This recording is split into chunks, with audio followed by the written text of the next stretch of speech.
Yes, merci. Bonjour à tous. Vous allez bien? Yes, ça fait plaisir d'être là, de pouvoir échanger, partager la parole avec vous. Il faut vous réveiller un peu ce matin. Je sais, vous êtes sur un petit nuage, vous avez eu votre temps de louange, votre petit moment. Mais là, on va rentrer dans le vif du sujet. On va partager la parole de Dieu. Est-ce que vous êtes prêts à entendre la parole de Dieu ce matin?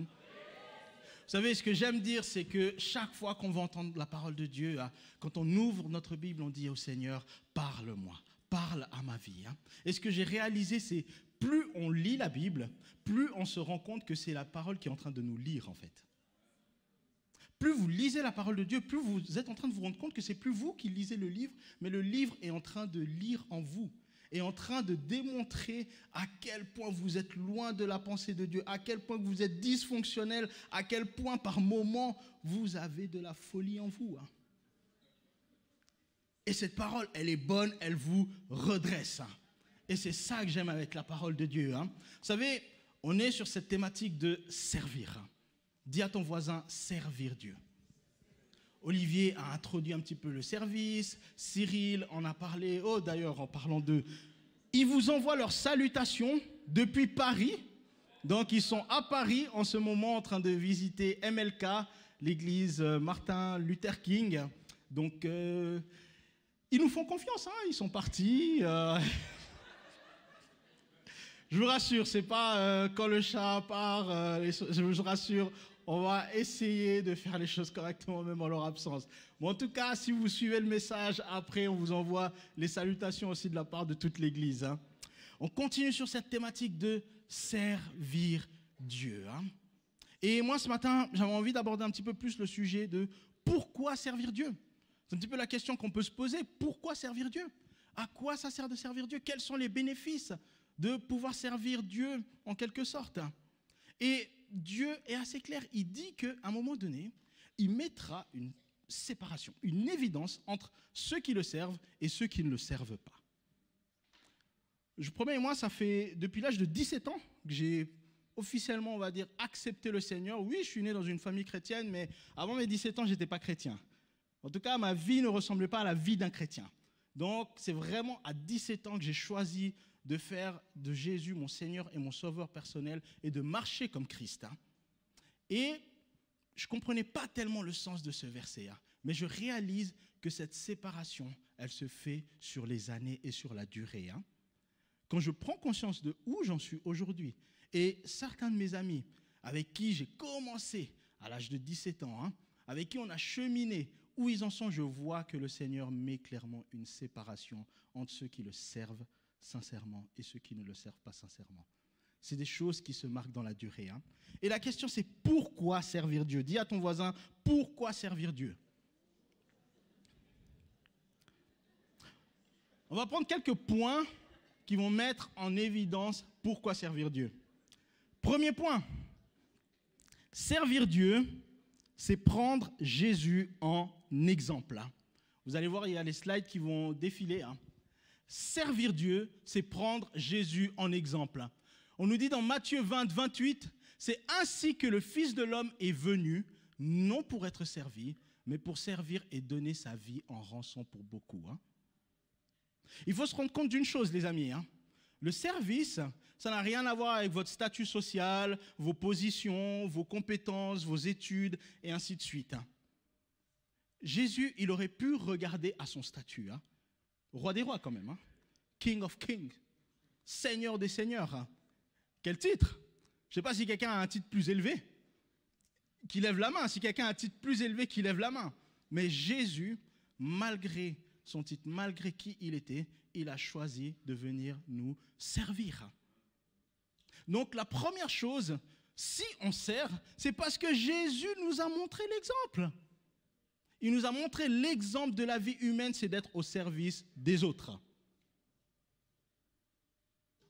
Donc, si quelqu'un a une dispense, vous savez, moi, je suis à l'armée, puis je remarque, à l'armée, il y a souvent des gens qui ont beaucoup de dispenses, tu vois. Il y a des gens qui ont des dispenses de marché, je vous assure, c'est des vraies dispenses de rasage, etc. Donc, peut-être qu'il y a quelqu'un qui a une dispense de servir Dieu. Donc, à la fin du culte, il faut juste me montrer la dispense et il n'y a pas de souci. Mais les amis, nous servons Dieu parce que Jésus nous a montré l'exemple. 2, servir Dieu, c'est répondre à l'invitation de Jésus. Servir Dieu, c'est répondre à l'invitation de Jésus. Vous savez, vous pouvez faire défiler les slides si j'avais... Ah. Merci. On nous dit, Jésus leur dit de nouveau, que la paix soit avec vous. Tout comme le Père m'a envoyé, moi aussi je vous envoie. Le Père m'a envoyé, je suis venu, j'ai servi, à mon tour, moi je pars et je vous envoie également. Dès le moment où vous vous mettez à servir Dieu, vous répondez à l'invitation de Jésus, c'est-à-dire de servir Dieu. Mais on peut se dire, voilà, je sers, j'essaye de prendre l'exemple de Jésus, ainsi de suite, mais est-ce qu'on capte véritablement le cœur du service, hein? Qu'est-ce que ça signifie concrètement servir, hein? Et ça, on va le voir et on va rentrer dans le vif du sujet, hein. Servir Dieu, c'est comprendre avant tout le cœur du Père, hein. Et ça, on va lire ensemble un passage, hein. On va lire Luc 15, 11 à 32. Hein. C'est la parabole du fils prodigue. J'aime beaucoup cette histoire. Et j'aime bien prendre des longs versets parce que comme ça permet à ceux qui lisent pas beaucoup de lire au moins la Bible dans la semaine. C'est ma manière d'être généreux envers vous, hein. Puisque si vous n'aurez pas beaucoup la Bible, au moins vous pouvez dire, Seigneur, je l'ai ouvert dimanche. J'ai lu le fils prodigue et tout, hein. Lisons. Il est dit encore, un homme avait 2 fils. Le plus jeune dit à son père, mon père, donne-moi la part de l'héritage qui doit me revenir. Le père leur partagea alors ses biens. Peu de jours après, le plus jeune fils ramassa tout et partit pour un pays éloigné, où il gaspilla sa fortune en vivant dans la débauche. Alors qu'il avait tout dépensé, une importante famine survint dans ce pays, et il commença à se trouver dans le besoin. Il alla se mettre au service d'un des habitants du pays, qui l'envoya dans ses champs garder les porcs. Il aurait bien voulu se nourrir des caroupes que mangeaient les porcs, mais personne ne lui en donnait. Il se mit à réfléchir et se dit, « Combien d'ouvriers chez mon père ont du pain en abondance et moi ici je meurs de faim. Je vais retourner vers mon père et je lui dirai, « Père, j'ai péché contre le ciel et contre toi. Je ne suis plus digne d'être appelé ton fils. Traite-moi comme l'un de tes ouvriers. » Il se leva et alla vers son père. Alors qu'il était encore loin, son père le vit et fut rempli de compassion. Il courut se jeter à son cou et l'embrassa. Le fils lui dit, « Père, j'ai péché contre le ciel et contre toi. Je ne suis plus digne d'être appelé ton fils. » Mais le père dit à ses serviteurs, « Apportez vite le plus beau vêtement et mettez-le lui. Passez-lui un anneau au doigt et mettez-lui des sandales aux pieds. Amenez le veau qu'on a engraissé et tuez-le. Mangeons et réjouissons-nous, car mon fils que voici était mort et il est revenu à la vie. Il était perdu et il est retrouvé. » Et ils commencèrent à faire la fête. Or, le fils aîné était dans les champs. Lorsqu'il revint et approcha de la maison, il entendit la musique et les danses. Il appela un des serviteurs et lui demanda ce qui se passait. Le serviteur lui dit, « Ton frère est de retour et ton père a tué le veau engraissé parce qu'il l'a retrouvé en bonne santé. » Hein. Le fils aîné se mit en colère et il ne voulait pas entrer. Son père sortit le supplier d'entrer, mais il répondit à son père, « Voilà tant d'années que je suis à ton service sans jamais désobéir à tes ordres. Et jamais tu ne m'as donné un chevreau pour que je fasse la fête avec mes amis. Mais quand ton fils est arrivé, celui qui a mangé tes biens avec des prostituées, pour lui tu as tué le veau engraissé. » « Mon enfant, lui dit le père, tu es toujours avec moi, et tout ce que j'ai est à toi. Mais il fallait bien faire la fête et nous réjouir, parce que ton frère que voici était mort et il est revenu à la vie. Il était perdu et il est retrouvé. » Hein. Servir, c'est comprendre le cœur du Père. Ce qui est intéressant dans cette histoire-là, c'est on voit en opposition un petit peu 2 frères. Hein. Le plus jeune, enfin le père, il a une grande fortune. Et le plus jeune, il décide, lui, de partir, de vivre sa vie. Et le père, il partage, entre guillemets, les biens. Et ce qui se passe, c'est que le plus jeune, il va dilapider, comme la Bible nous dit, avec des prostituées, il va profiter. Il va faire sa life, quoi. YOLO, comme disent les jeunes. Hein.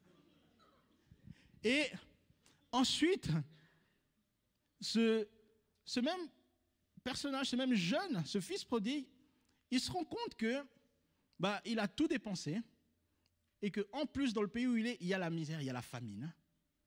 Il va travailler et on nous dit qu'il n'a même plus assez pour pouvoir se nourrir même de ce que les porcs mangent.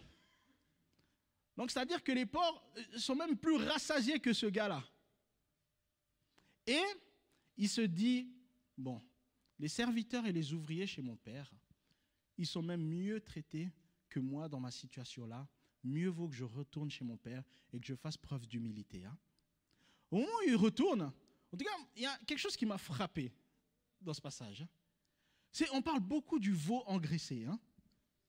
Je ne sais pas si vous avez remarqué, hein, mais je pense que le grand frère, ça faisait longtemps qu'il guettait ce veau engraissé. Hein.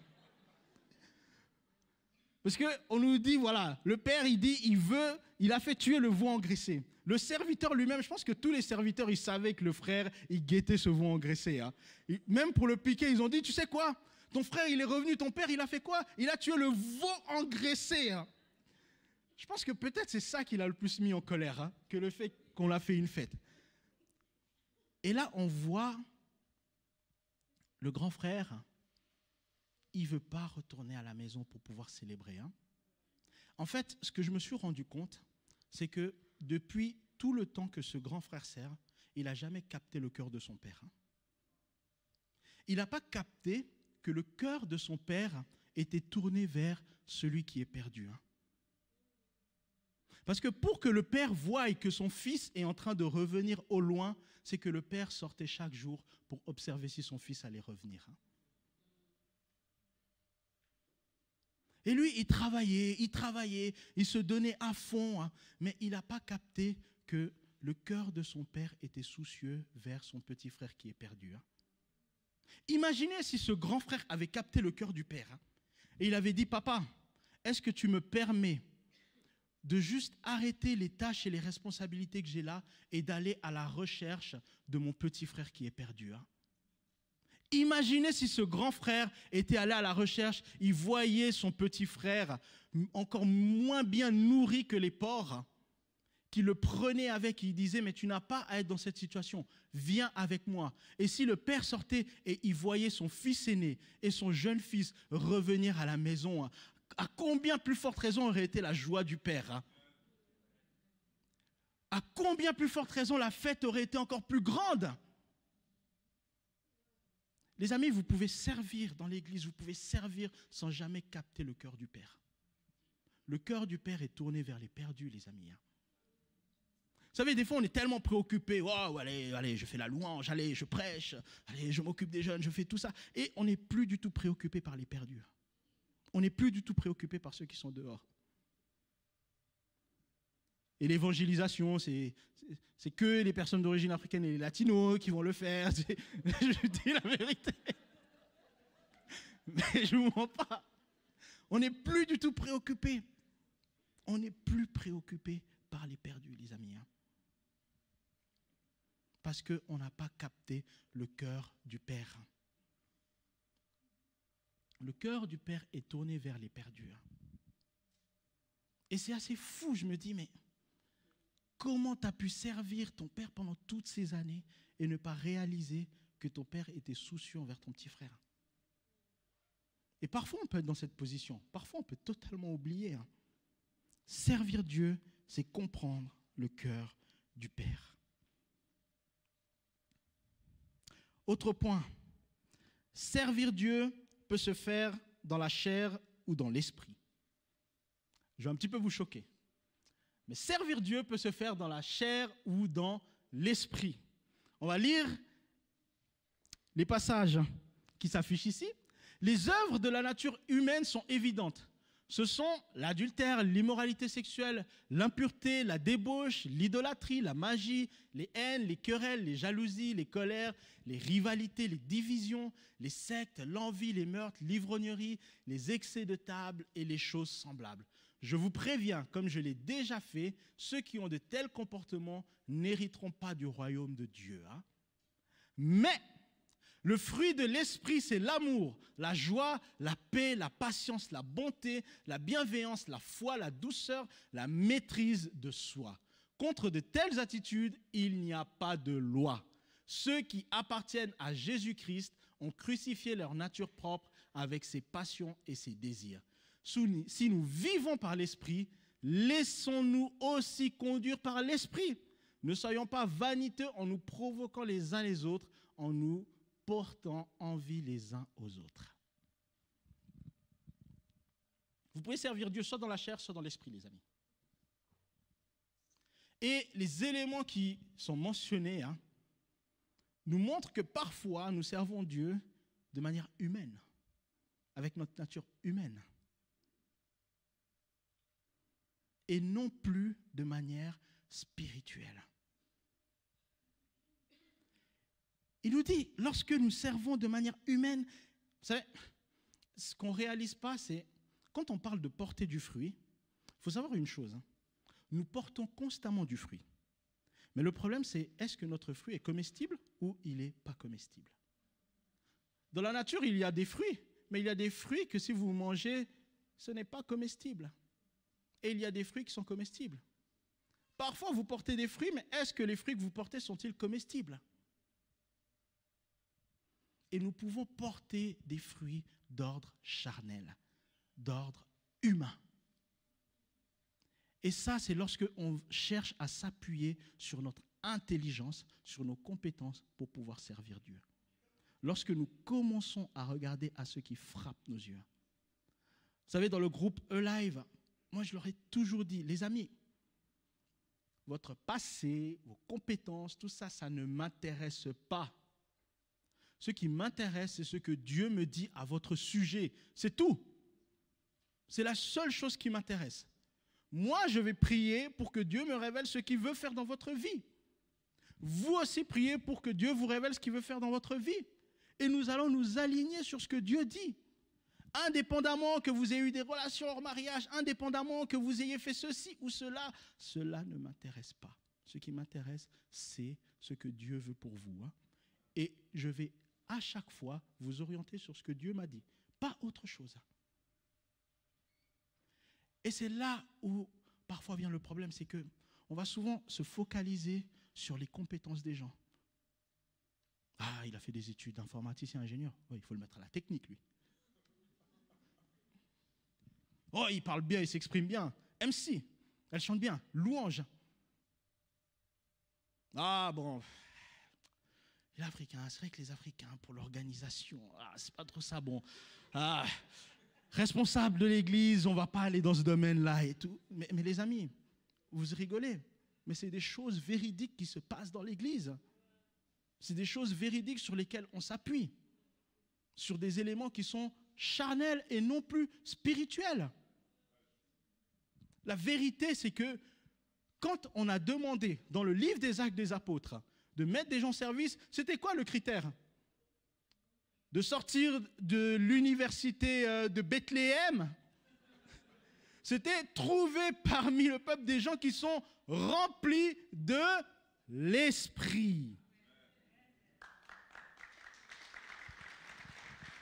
Trouver parmi le peuple des gens qui sont remplis de l'esprit. Et Samuel, le grand prophète, a failli faire cette erreur. Il arrive dans la maison d'Isaïe. Dieu lui dit, voilà, il y a un roi dans cette maison. Tu vas, tu le oins d'huile, etc. pour sa fonction, son onction de roi. Lui, il arrive, il voit les enfants, des guerriers bien bâtis, bien solides. Il dit, non, mais ça c'est des rois, ça. Ils ont des allures de rois. Il arrive vers le premier, Dieu dit, non, c'est pas lui. Oh bon, il y en a plusieurs. Le deux, non, c'est pas lui. Troisième, jusqu'au point où lui-même, il commence à douter, mais est-ce que je suis vraiment prophète ou qu'est-ce qui se passe? Je dis, tu vois, c'est ça le problème. C'est ça ton problème, Samuel. C'est que vous, les hommes, vous regardez à ce qui frappe vos yeux. Mais moi, Dieu, je regarde au cœur. Ce qui détermine la capacité à quelqu'un à servir, c'est le cœur et pas ses compétences, c'est ce qui frappe vos yeux, les amis.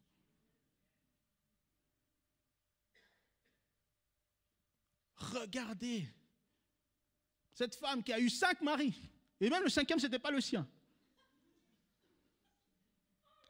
On rigole, les amis. Moi, je dis, il faut être solide. Hein. 5 maris, et la miss, elle était...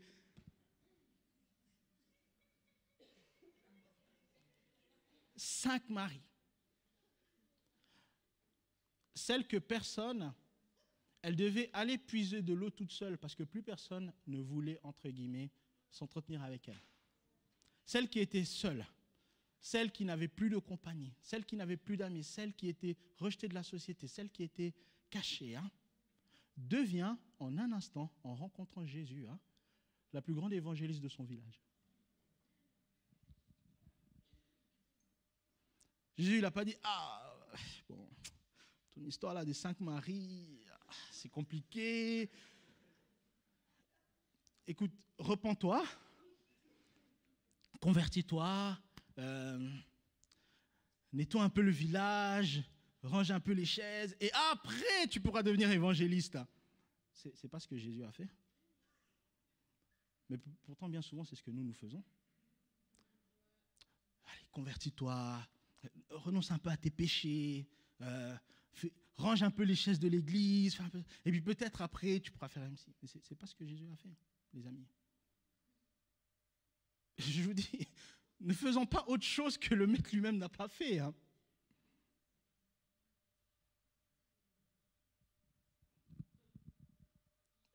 Je vais vous ouvrir vers une révélation, les amis.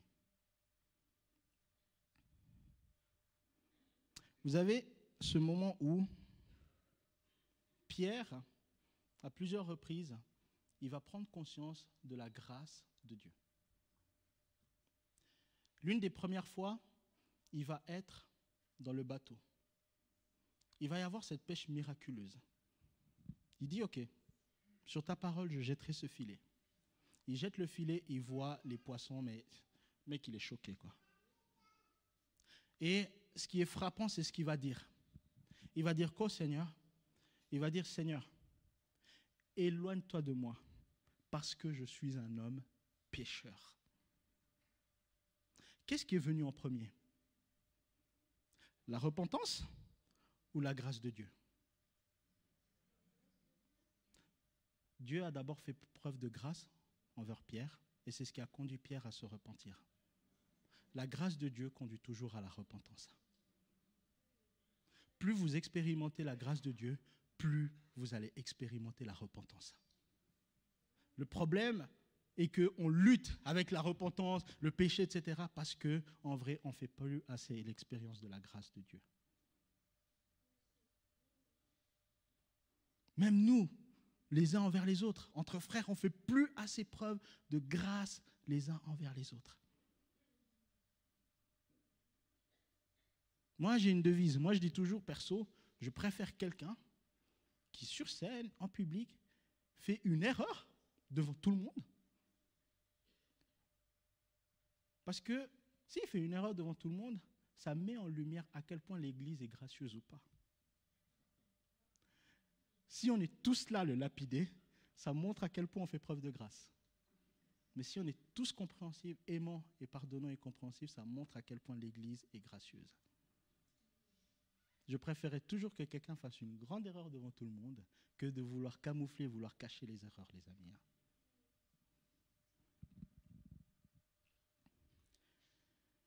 Servir Dieu, c'est découvrir son appel, sa destinée.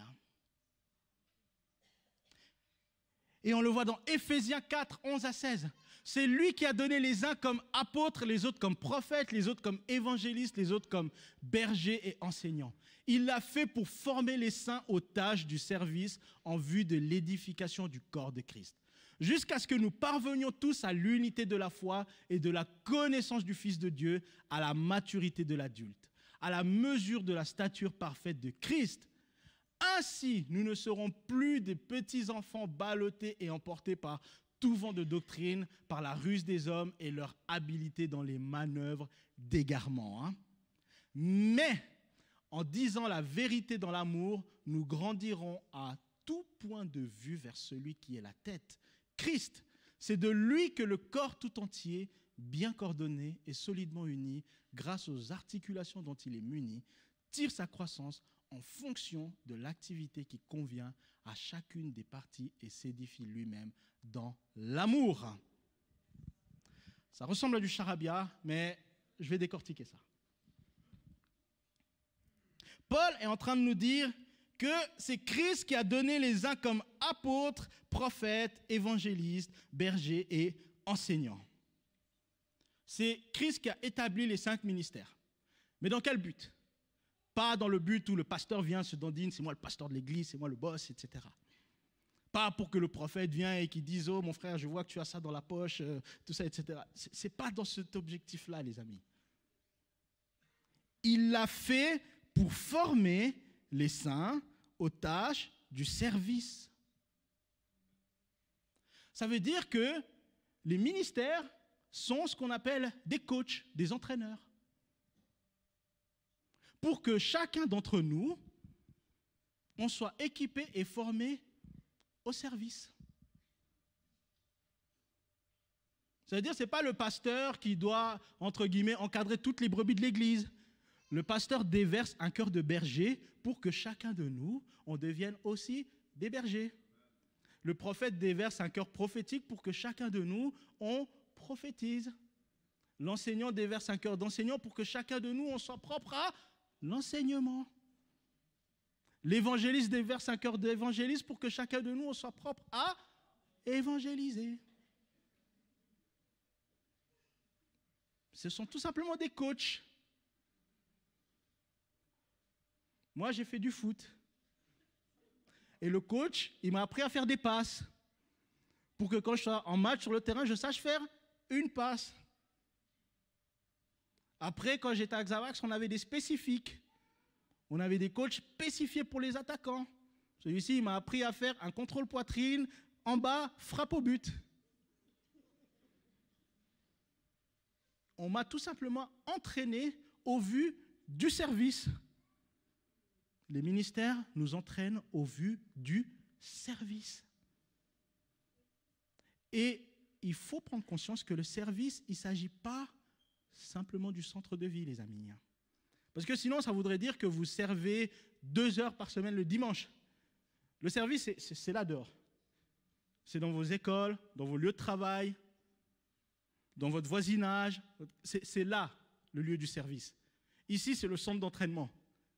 En vrai, on vous entraîne pour que vous allez dehors et que vous soyez efficace là dehors. Et si vous êtes efficace là dehors, les trous là qu'on voit ici vont se remplir.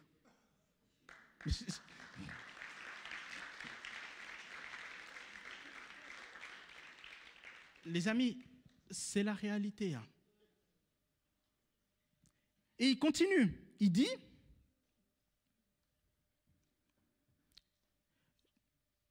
il l'a fait pour former les saints aux tâches du service en vue de l'édification du corps de Christ, jusqu'à ce que nous parvenions tous à l'unité de la foi et de la connaissance du Fils de Dieu, à la maturité de l'adulte, à la mesure de la stature parfaite de Christ.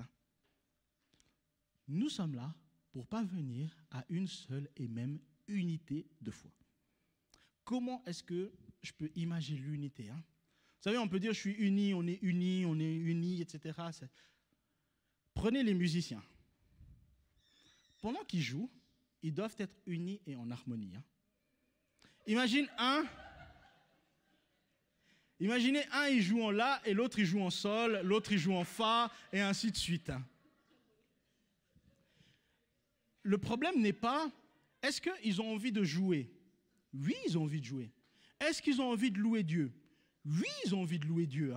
Mais est-ce qu'ils sont accordés et unis ? Non, ils ne sont pas accordés et unis. Le problème n'est pas, est-ce que j'ai envie de servir Dieu ? Oui, j'ai envie de servir Dieu. Mais est-ce que nous sommes unis vers une seule et même vision ? C'est en cela que servent les visions d'église. Ce n'est pas juste pour faire des jolis slogans sur des flyers, etc. C'est pour que nous tous, nous sachions, voilà la famille à laquelle j'appartiens, voilà la vision vers laquelle on tend. Connaître Dieu et le faire connaître. Voilà la vision du centre de vie. Est-ce que nous sommes tous unis dans ce slogan-là? Est-ce que nous avons envie de connaître Dieu? Est-ce que nous avons envie de le faire connaître? Jusqu'à ce que nous parvenions tous à l'unité de la foi. Ça provoque quoi? Ça fait que nous ne sommes plus ballottés par tout vent de doctrine, comme des petits-enfants. Et là, le plus important, c'est de lui que le corps tout entier, bien coordonné et solidement uni, grâce aux articulations dont il est muni, tire sa croissance en fonction de l'activité qui convient à chacune de ses parties. Là, c'est juste important ce que Paul est en train de nous dire. Il dit qu'en vrai, la croissance d'une église locale, est due au fait que chacun ait trouvé l'activité qui lui convient. Ça veut dire que plus il y a des personnes qui sont passives dans l'église, moins on va expérimenter la croissance de l'église. Plus les gens sont actifs et ont trouvé leur activité, leur responsabilité, plus l'église va grandir de manière naturelle. Donc les amis, considérez que la croissance de cette église fait partie de vos responsabilités. Tu es un acteur de cette croissance. Ce n'est pas ceux que tu vois devant nous, qui prêchons, ainsi de suite. Je m'inclus. Mais chacun d'entre nous, nous sommes appelés à trouver l'activité qui convient à notre appel. Ce pour lequel on a été oint. Et c'est ça qui va susciter la croissance de l'Église. Et à tout point de vue. Est-ce que ça vous parle?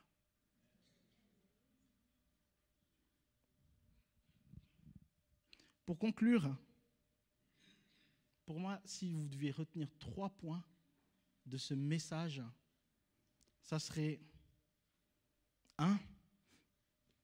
Jésus nous démontre que peu importe votre statut, servir les autres devrait être au centre de vos préoccupations. Raison pour laquelle il nous invite à le faire. Deuxième lieu, Jésus nous révèle également que servir sans comprendre le cœur du Père vous conduira à servir de manière charnelle et non spirituelle. Et troisièmement, ne pas servir Dieu aura un impact majeur dans la réalisation de votre destinée, car vous ne rentrerez jamais dans votre appel. Les amis, je vous ai dit, ça fait depuis l'âge de 17 ans que je suis dans l'Église. Aujourd'hui, j'en ai 30, et aujourd'hui, je fais le métier de planificateur financier. Pitié, ne pensez pas que je suis assureur. Ça, c'est... Parce que les gens, ils croient toujours que je ne suis pas sûr. Mais ce que j'ai réalisé dans mon métier, c'est que toutes les compétences qu'on me demande dans mon métier, c'est des compétences que j'ai apprises à l'Église. Dans mon métier, on me demande, premièrement, d'être intègre avec les finances. Parce que je suis appelé à gérer des gros portefeuilles financiers. J'ai appris ça en étant fidèle dans les offrandes, dans la dîme. Et parfois, on m'a confié des grosses sommes au niveau église, à devoir gérer. J'ai appris l'intégrité à l'église. Je dois être bon communicateur. J'ai appris à communiquer à l'église. C'est l'église qui m'a donné une plateforme pour pouvoir parler et m'exprimer.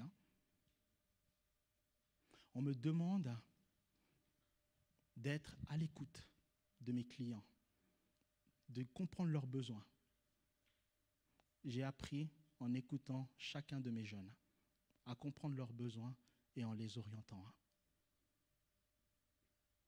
On me demande de développer une équipe si je veux rentrer dans le management.